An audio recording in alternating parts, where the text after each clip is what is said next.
નમસ્કાર દર્શક મિત્રો, આપ જોઈ રહ્યા છો YNN ન્યૂઝ। હવે જોઈએ અગત્યના સમાચાર। મુજમહુડા ગામે અયોધ્યા ખાતે રામલલ્લાના મંદિરની પ્રાણ પ્રતિષ્ઠાનો નિર્વિઘ્ન પૂર્ણ થાય એટલા માટે સુંદરકાંડના પાઠનું આયોજન કરવામાં આવ્યું। મુજમહુડા ખાતે અયોધ્યામાં રામલલ્લાની પ્રતિષ્ઠા નિર્વિઘ્ન પૂર્ણ થાય માટે સુંદરકાંડનો ભવ્ય કાર્યક્રમ યોજાયો। મધ્યપ્રદેશના કોકિલકંઠી સોનલ કોઠારીએ સુંદરકાંડ અને રામ ભજનો ગાઈ જમાવટ કરી। યુનિવર્સિટીના પૂર્વ સેનેટ અને સિન્ડિકેટ સભ્ય દીપક શાહે જણાવ્યું કે 22મી ડિસેમ્બરે રામલલ્લાની પ્રાણ પ્રતિષ્ઠા નિર્વિઘ્ન પૂર્ણ થાય તે માટે મુજમહુડા કૃષ્ણ શાંતિ સોસાયટી ખાતે મુરારી અગ્રવાલ દ્વારા સુંદરકાંડનું ભવ્યાતિ ભવ્ય આયોજન કરવામાં આવ્યું। કૃષ્ણ શાંતિ સોસાયટીના અગ્રણી જીતેશ અગ્રવાલે જણાવ્યું કે સુંદરકાંડ માટે મધ્યપ્રદેશના કોકિલકંઠી સોનલ કોઠારીને ખાસ આમંત્રણ આપવામાં આવ્યું હતું, જેમને 5 કલાક સુંદરકાંડ તથા શ્રી રામના ભજનો ગાઈ લોકોને 4 કલાક સુધી જકડી રાખ્યા હતા। આ કાર્યક્રમમાં RSSના પૂર્વ સંઘચાલક નારણભાઈ શાહ તથા MSU પોલિટેકનિકના પ્રિન્સિપાલ કિશોરીલાલ અગ્રવાલ તથા જૈન અગ્રણી દીપક શાહ સહિત મોટી સંખ્યામાં ભક્તો જોડાયા હતા। ત્યારબાદ આરતી કરી બધાને પ્રસાદની વ્યવસ્થા જીતેશ મોરારી અગ્રવાલ પરિવાર દ્વારા કરવામાં આવી હતી। YNN news Mujmahuda.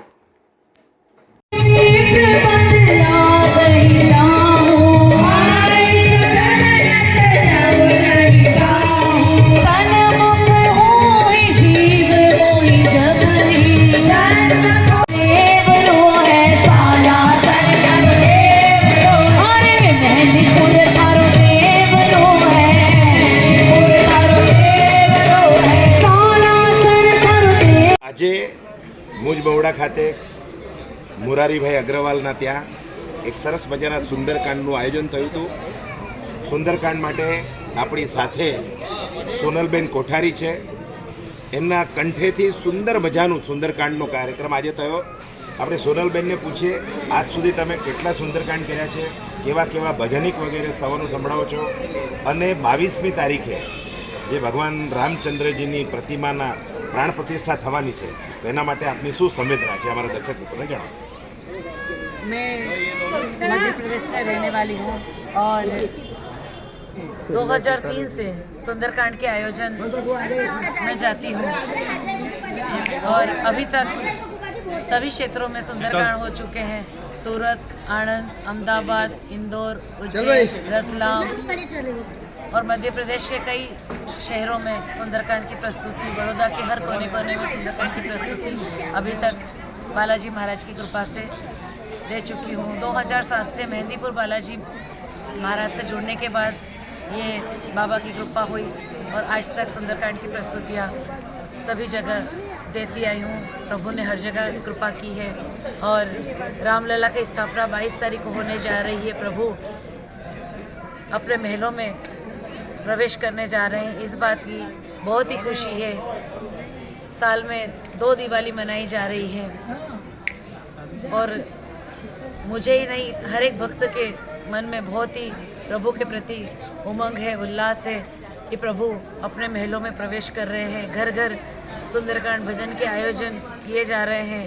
दिनांक 20 तारीख से लेकर 25 तारीख तक लगातार दिन में 2-2 सुंदरकांड प्रभु की कृपा से बुकिंग है और दिनांक 22 तारीख का सुंदरकांड अंबालाल गरबा ग्राउंड के सामने अंबा माता मंदिर में प्रांगण में किया जाएगा। वहाँ पर 2100 दीपक प्रभु के आगमन पर जलाए जाएंगे और प्रभु की महाआरती का आयोजन भी किया जाएगा। सभी भक्तों से निवेदन है कि हमेशा 22 तारीख के दिन शाम को अंबालाल गरबा ग्राउंड के सामने अंबा माता के मंदिर में अवश्य पधारें और अपने प्रभु के चरणों में हाजिरी लगाएं, सुंदरकांड का पाठ करें। सभी भक्तों को जय सिया राम। जय सिया राम। આજે મુજમહુડા કૃષ્ણ શાંતિ સોસાયટી મુરારીભાઈ અગ્રવાલ પરિવાર દ્વારા અહીંયા સરસ મજાનો સુંદરકાંડનો પાઠ અહીંયા કરવામાં આવ્યો। આ આખો કાર્યક્રમ શું છે, આ કાર્યક્રમનો આયોજન અને હેતુ શું છે, આપણી સાથે નારણભાઈ શાહ વડોદરા શહેરના સંઘના પૂર્વ સંઘચાલકજી પણ છે, કિશોરીલાલ અગ્રવાલ છે અને એમના વડીલ બંધુ છે જીતેન્દ્રભાઈ છે। આપણે નારણભાઈને પૂછ્યા આખો કાર્યક્રમ શું છે।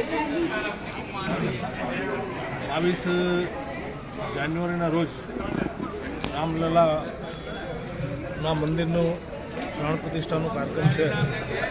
એ પહેલાં આખા દેશભરની અંદર રામમય બની જાય અને દિવાળી જેવું વાતાવરણ થાય તે હેતુને ધ્યાનમાં રાખી કૃષ્ણ શાંતિ સોસાયટી મુજમોડા આગળ એક સરસ સુંદરકાંડનું આયોજન મોરારીલાલ અગ્રવાલ પરિવાર તરફથી કરવામાં આવેલ છે.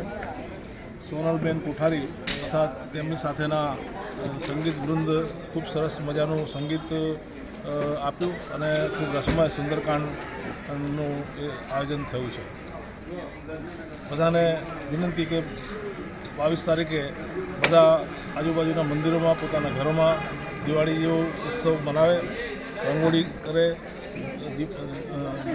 દીપ પ્રગટ કરે એવી બધાને વિનંતી છે.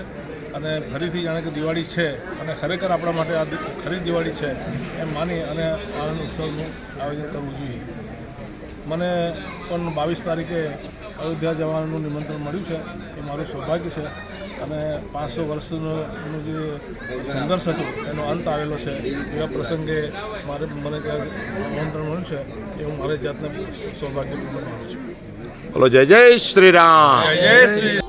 Subscribe now and press the bell icon. Never miss an update.